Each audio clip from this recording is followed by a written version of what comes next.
কিংবা চার্চ পুরোটাই পাহারা দেওয়ার দরকার পড়বে।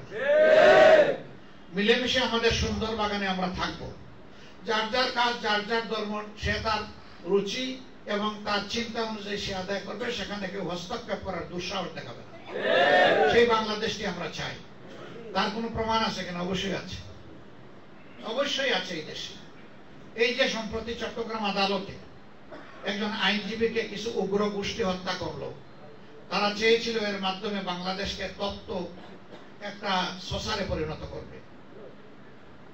ফুটতে থাকবে বাংলাদেশ, জ্বলতে থাকবে বাংলাদেশ, ভুলে গেলা হবে রক্তের।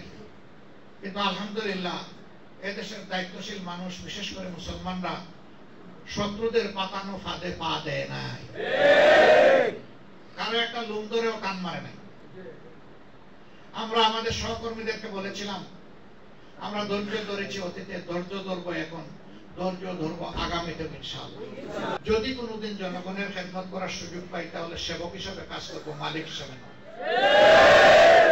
অতীতে যারা ক্ষমতায় গিয়েছেন বলেছেন জনসভা পরম ধর্ম, এরকম স্লোগান আপনারা দেখেন নাই, শুনেন নাই? কিন্তু সেই ধর্মকে ক্ষমতায় যাওয়ার পরে ভুলে গেছেন। 180 ডিগ্রি অ্যাঙ্গেলে তারা ঘুরে গেছেন।